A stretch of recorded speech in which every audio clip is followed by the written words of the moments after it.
The latest on the attack in New Orleans. The FBI is searching a home in Houston.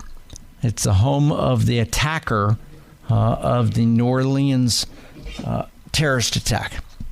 My name's Jeff. It's Westside Jeff, sitting in for Chris Crock. Chris is back tomorrow night at 8 o'clock here on this radio station. He'll be back in the chair. We just talked to King from North Texas.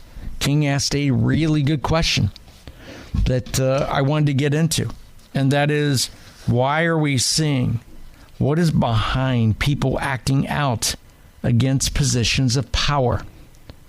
Why the attack? What is behind the attack in New Orleans? What is behind the event going on now in Las Vegas? I don't have an answer to that. I don't have a silver bullet. I can't give you a simple solution to that. I can prognosticate on it, but I'd love to hear your perspective. He asked a question. What's your take? What's your thought? What do you think the answer to that is? I want to hear it. 800-288-WBAP. 800-288-9227. Westside Jeff in for Chris Crock. You can also hit me up across social media. I'm on Facebook, X, and Instagram at Westside Jeff. Here's what I do know. The motives of the murderous driver who killed at least 15 people and injured 30 or more in the French Quarter, New Orleans today. It's not entirely clear as to what's behind that. It just isn't yet. We're going to find out. This is like a big old stinky onion. As hours go by, you're going to unpeel the onion, and the deeper you go, the stinkier it gets. A lot of layers. And it's going to take a long time to unpeel that onion. Officials are investigating the rampage as an act of terrorism, and they're scouring New Orleans. We know that the FBI and Homeland Security is investigating in Houston, where the terrorist, the attacker, has a home. And they're scouring the social media accounts. So we know right now as we speak that the killer may have been a jihadist radical who had accomplices. That's the latest evidence. Now, police sources identify the driver as a 42-year-old. His last name is Jabbar. He's a U.S. citizen and an Army veteran from Texas. Excuse me for the burp hiccup. He's from Texas. His truck crashed into a crane after it sped along Bourbon Street, aiming at pedestrians with deadly intent. He shot at police from his car, wounded 2 officers, and was killed in return fire. We're talking about New Orleans, the terrorist attack in New Orleans. Now, police say they found other weapons and improvised explosive devices in the truck and the IEDs elsewhere in the French Quarter. And the FBI says a flag associated with Islamic State was also found within the vehicle itself. Those facts are, I think, what probably led up to the Sugar Bowl being postponed from tonight till tomorrow. We talked earlier to Neil Hondo Williamson. He's part of the University of Georgia football broadcast crew. I asked him a little bit about why the game moved to 4 o'clock tomorrow as opposed to a night game.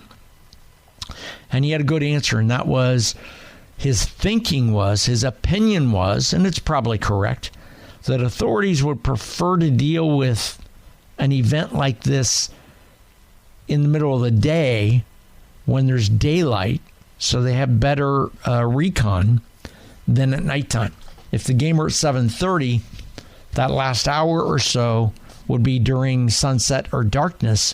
And with all the views and the cameras in the sky between drones and police vehicles, something about a little more secure to have eyesight and visibility as people are headed towards the French Quarters, headed towards the game, headed toward the Metrodome to watch the game. Makes sense to me. Now, the IEDs they found in the French Quarters, I saw throughout the day reporters broadcasting live in and around Bourbon Street where they heard law enforcement officials scream, "Fire in the hole," and then an explosion. So many of the IEDs had been blown up. The Islamic State, or ISIS, is a jihadist group that created a caliphate in Syria and Iraq during the Obama administration until the U.S. bombing eliminated its last sanctuary in the first Trump term. It comes back to the question that King asked. Why? What is the motivation? What's driving the hatred towards America, American institutions, from these radicalized Islamist jihads? Good question. I don't have the answer to that. I'd love to hear your perspective. 800-288-9227. 800-288-WBAP. My name's Jeff. It's Westside Jeff in for Chris Crock. Let's check in with Vicky from Fort Worth. Vicky, thanks for listening. You're on the Chris Crock Show. I'm Westside Jeff. What's your opinion tonight? Well, I was telling your call screener that I think it's a multitude of things, but I think that for the most part, they feel a little bit out of control. They don't feel like they have control over whatever it is that they need control over. So they're trying to take control. I think also there is a hatred of Christianity, or a dislike, maybe is a good way to say it, of Christianity, and they have these feelings that have come to them, whether naturally or unnaturally, that they've got these feelings of hatred towards what they think the United States stands for. Boy, something's gotten in their head and something's taken away their heart, right, Vicky?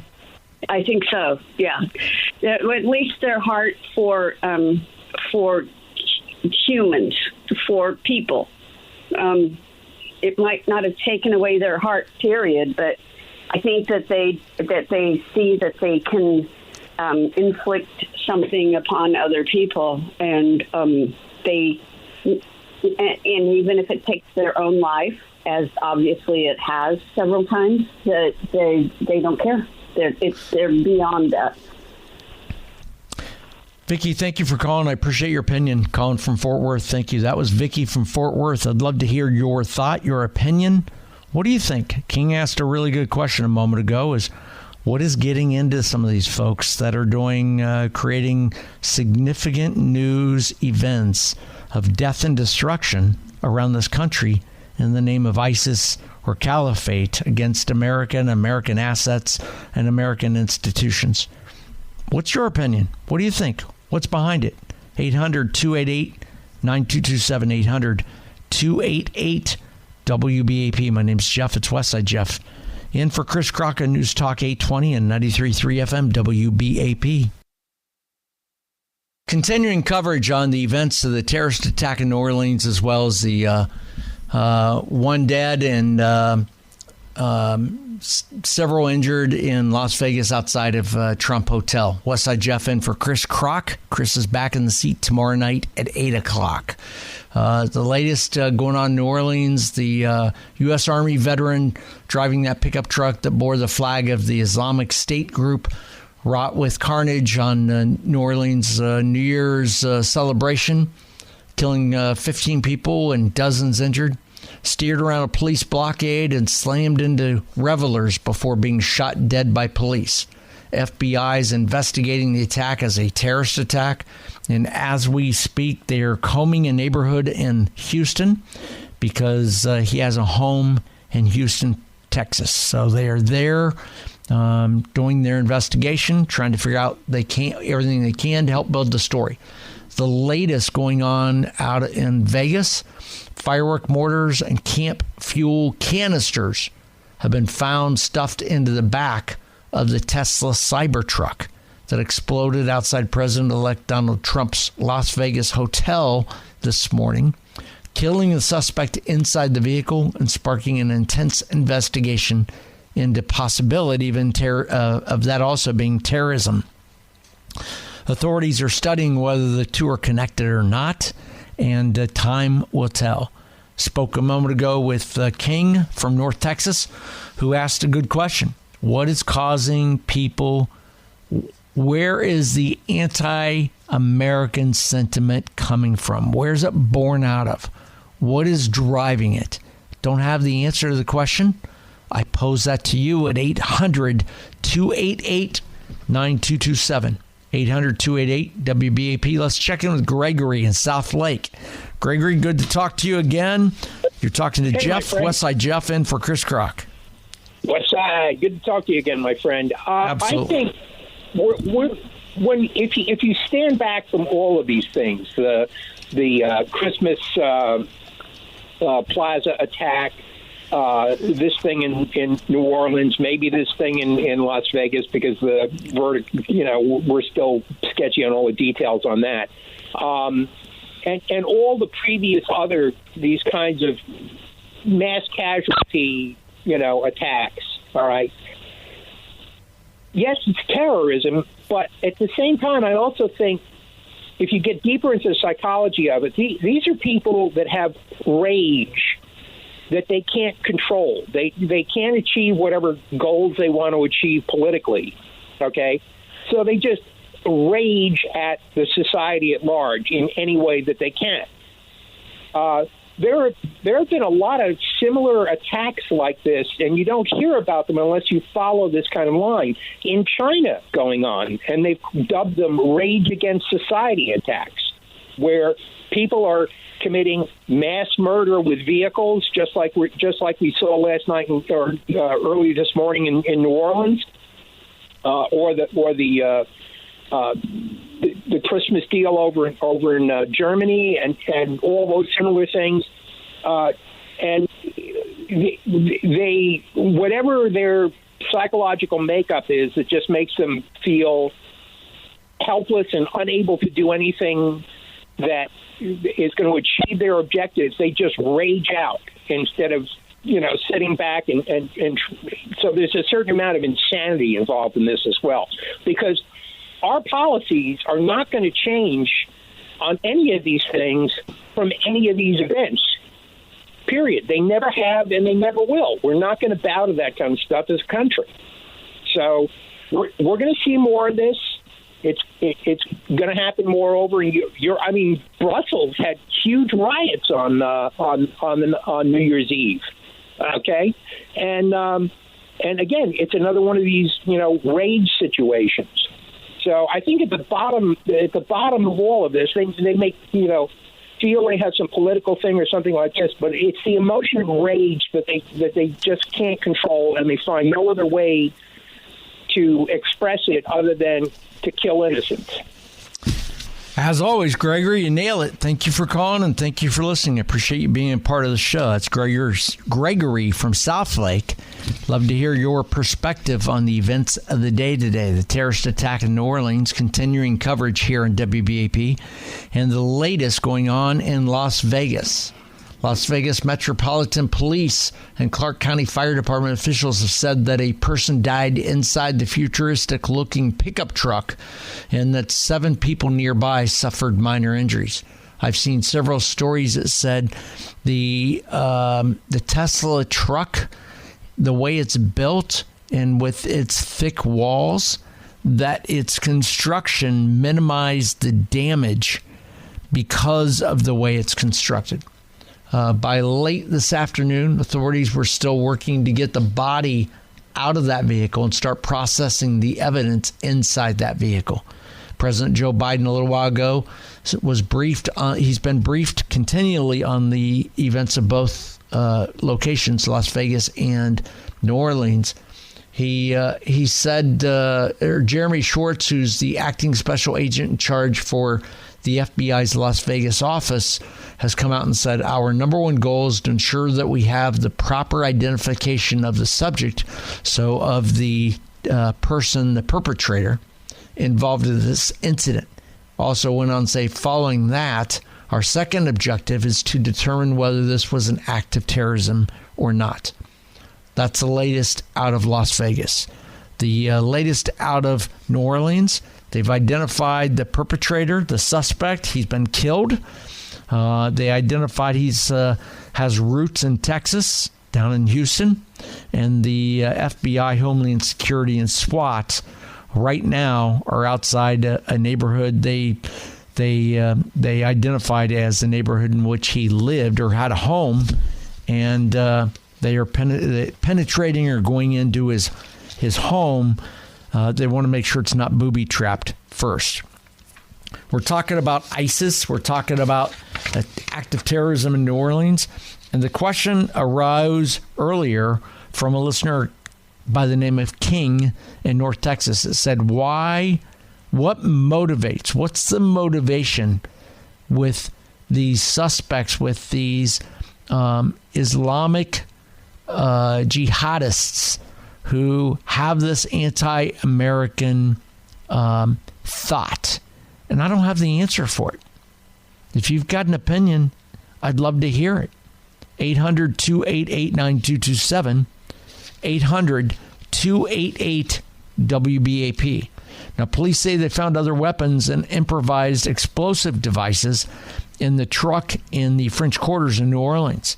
And the FBI says a flag associated with the Islamic State was found with that vehicle.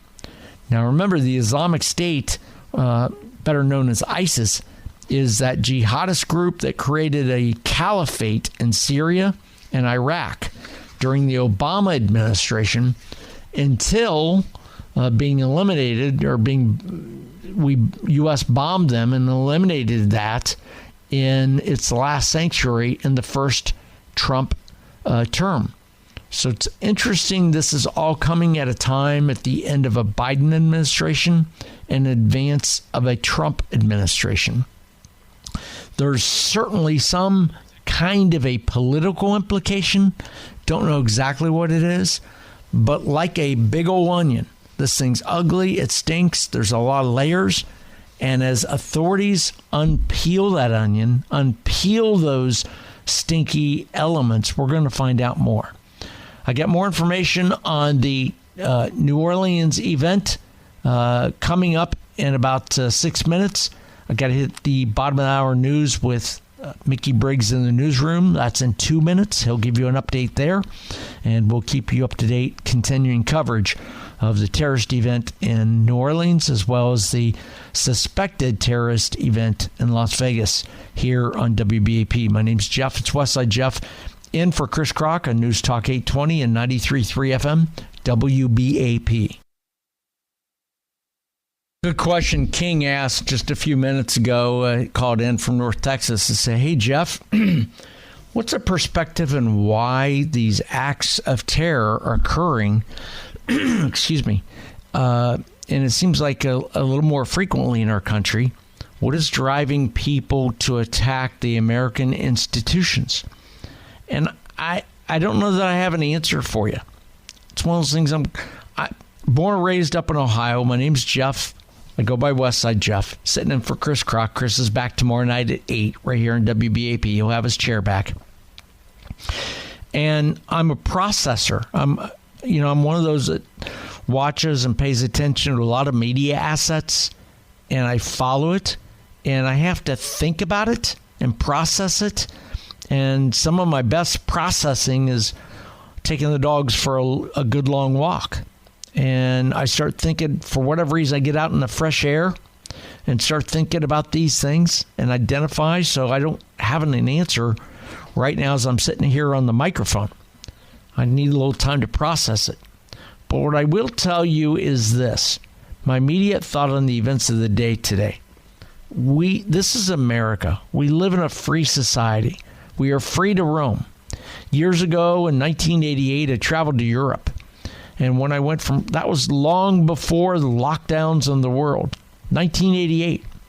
And when you went country to country, you had to show your visa, your passport and your visa, because they wanted to see who you are, where you're coming from, and what you're doing.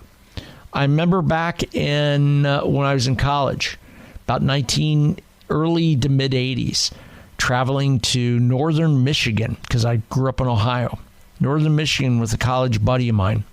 His family had a little cabin up on the lake, on Lake Huron. And we took a day trip into Canada. Now, this is mid-'80s. And crossing the border then was very different than it is now. You didn't need a passport.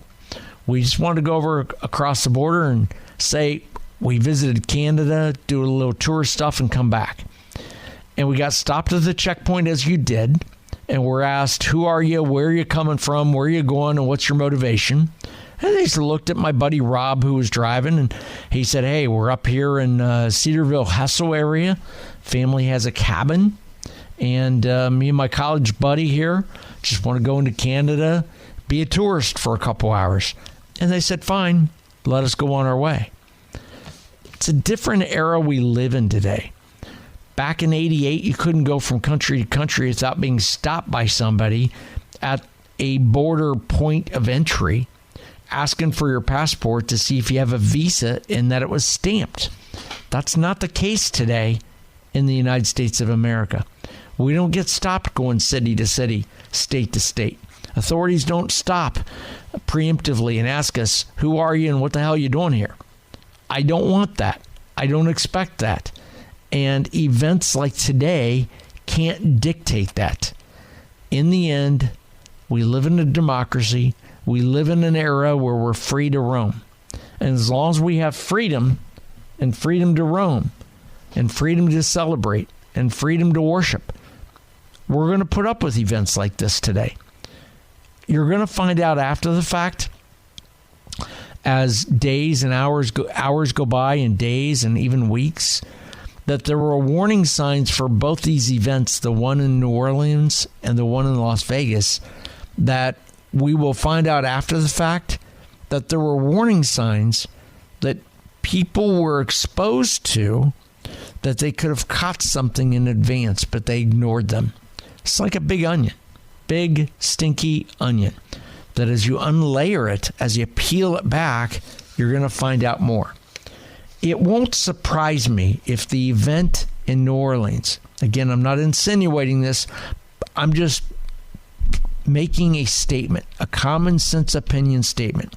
It won't surprise me if the event in New Orleans has something to do with the fact that the University of Georgia football team was set to play in the Sugar Bowl tonight against Notre Dame.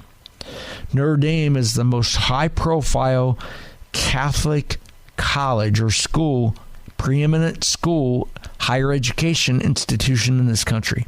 And it wouldn't surprise me if Catholicism has something to do with it, because religion in our country is under attack. It is. Ask any Jewish person. It's under attack.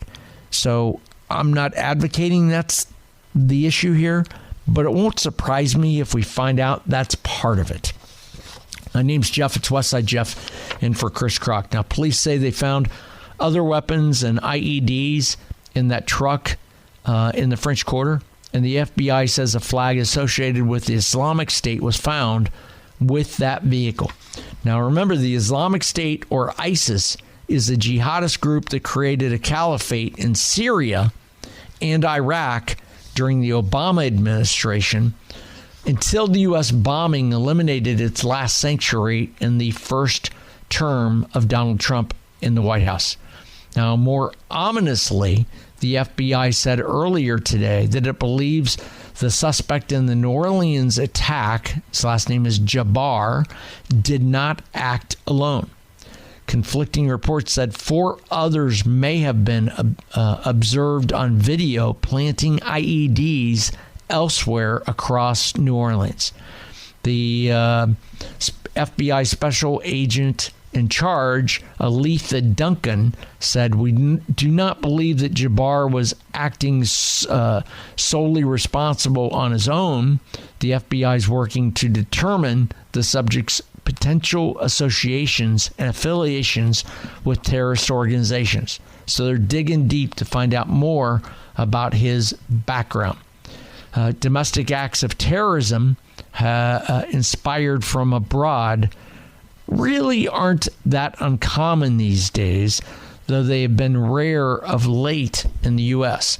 Now, last month, a 50-year-old doctor from Saudi Arabia rammed a car into a Christmas market in an eastern German town, killing 5 and wounding dozens.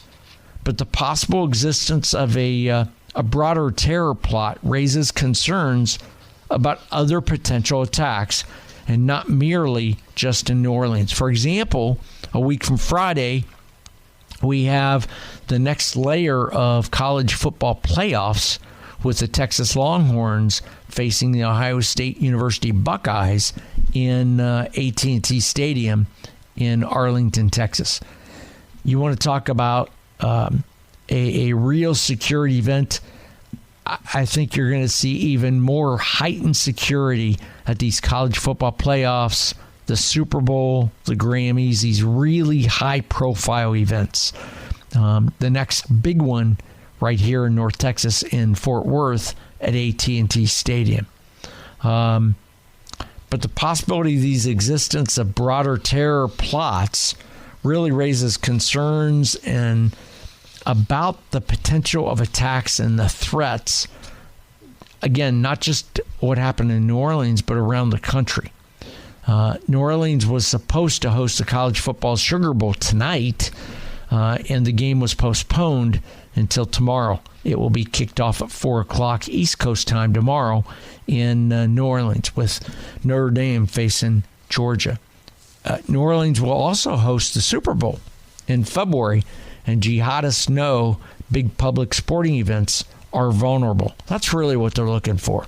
They're looking for big, high-profile events that might have a crack or some vulnerable security asset that gives them an opening, an opportunity to state a message.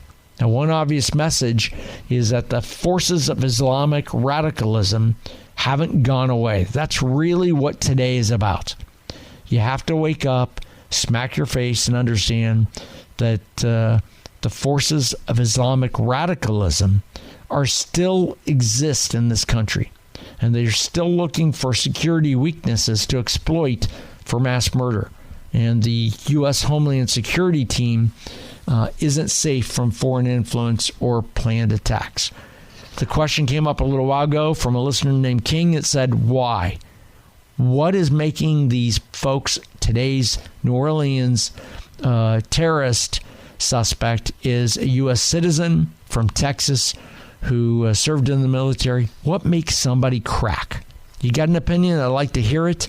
800-288-9227. 800-288-WBAP. We'll talk about that in about 3 minutes. My name's Jeff, Westside Jeff, sitting in for Chris Crock on News Talk 820 and 93.3 FM WBAP. This is continuing coverage of the events in New Orleans Day, the terrorist attack that has killed 15, injured dozens in the French Quarters area, Bourbon Street, in advance of the Sugar Bowl game, football game between Georgia and Notre Dame. Coming up in about 15 minutes after, or 17 minutes after top of the hour, we've got the news top of the hour with Mickey Briggs. On the other side of that, we'll be talking with Neil Williamson. And Neil is part of the radio broadcast team for University of Georgia football Bulldogs. He has been a member of the broadcast team now for 30 years. If you've ever listened to Georgia football on the radio, you know him as Hondo. Hondo is in New Orleans. He was supposed to be on the radio tonight on WSB Atlanta and nationwide as part of the UGA football game, Sugar Bowl game against Notre Dame. Those plans were changed a few hours ago as authorities stepped in and they postponed the Sugar Bowl that was supposed to be coming to a close soon. That has been moved to 4 o'clock Eastern time, 3 o'clock Dallas time tomorrow.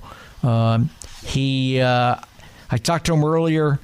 One of the things he said is at breakfast time, he and his broadcast partner had discussed, do they even move the Sugar Bowl out of New Orleans? That's one of the things that he and I talked about on the phone earlier. that we'll get into with him after top of the hour news. We're talking continuing coverage of New Orleans, the terrorist attack, and the suspected terrorism involvement in Las Vegas about a Tesla truck blowing up right in front of a Trump hotel in Las Vegas. The good news is Elon has said many times the truck that blew up in front of a Trump hotel was a Tesla. And the Tesla truck, because the way it's built, is almost like a tank.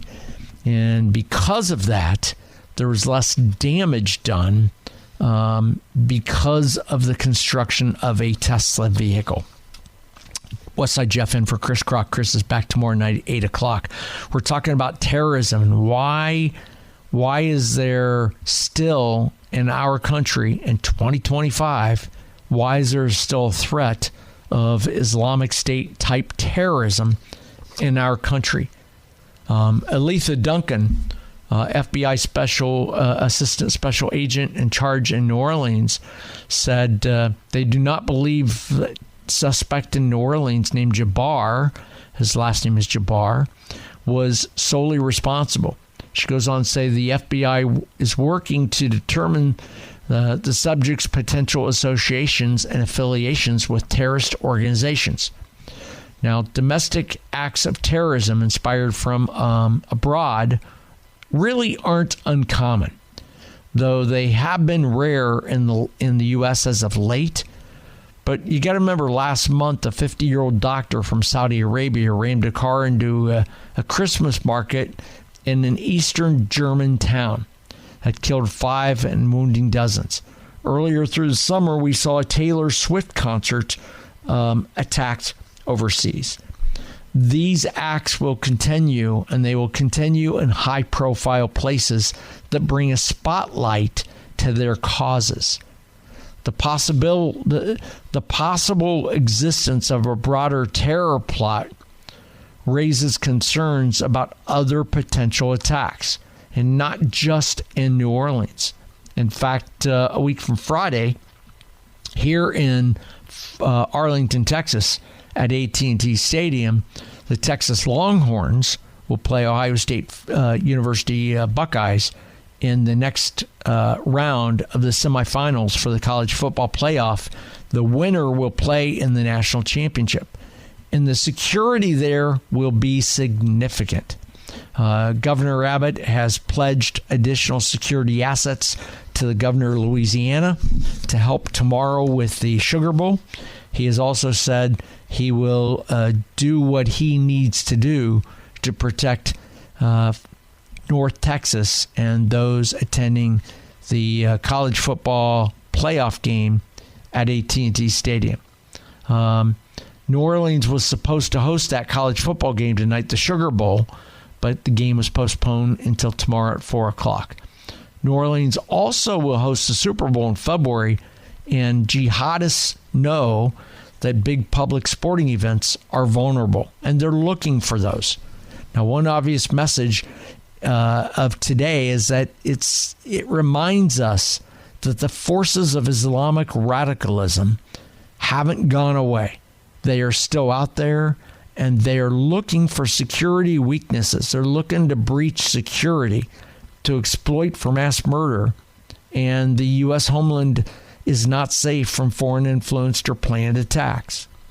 Now, Christopher Wray, the FBI director, that heads up the FBI, at least until Donald Trump takes office again, has been saying for months that the Bureau is on high alert for another attack. He's been saying that publicly and behind closed doors for several months. Christopher Wray, in April, told a House committee, said, "We've seen the threat from a foreign terrorists rise to a whole nother level since the October 7th massacre in Israel."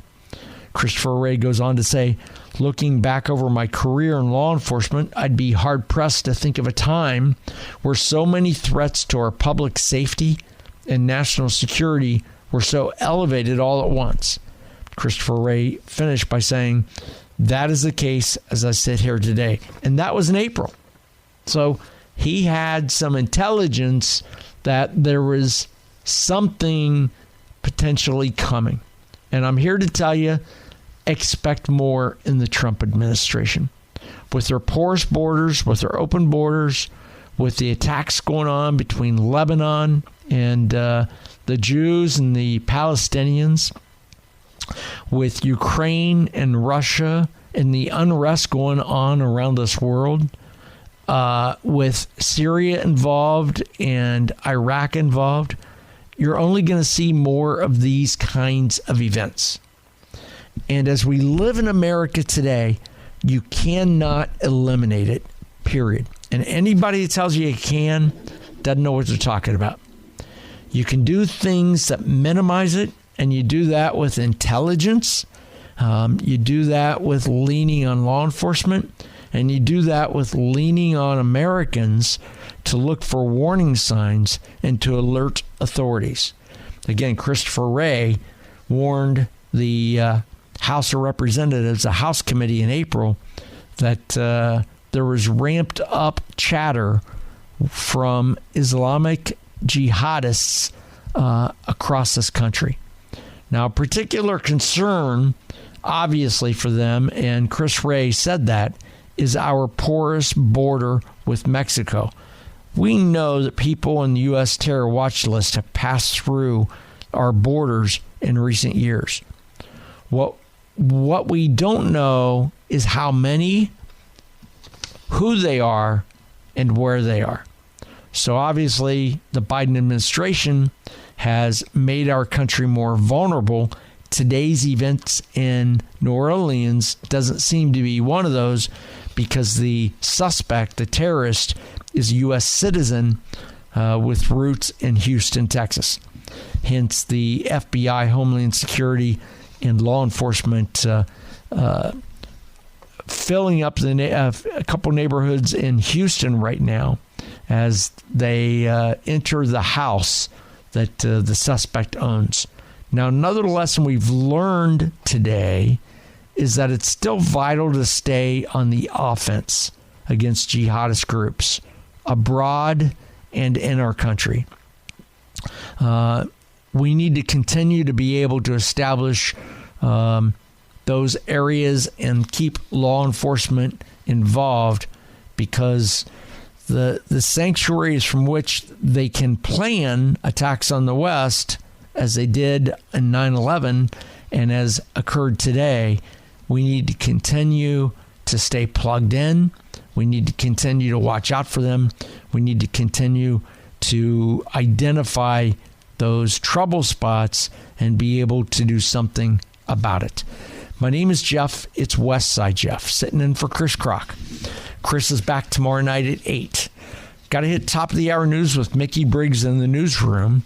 On the other side of that, we'll be talking with Neil Williamson. Neil is a member of the University of Georgia Bulldogs football team, the play-by-play team with WSB Radio out of Atlanta. He's been doing it for 35 years, and he's staying in New Orleans. His room is just a couple blocks away from the location where the terror suspect occurred. The terrorist attack occurred today in New Orleans. We'll talk to Neil Williamson in about 8 minutes. 2 minutes from now, top of the hour news with Mickey Briggs.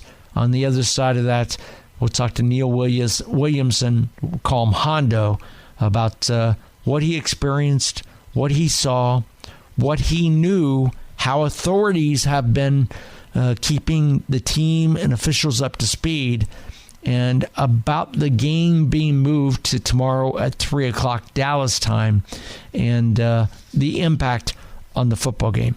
My name's Jeff. It's Westside Jeff, in for Chris Crock on News Talk 820 and 93.3 FM WBAP.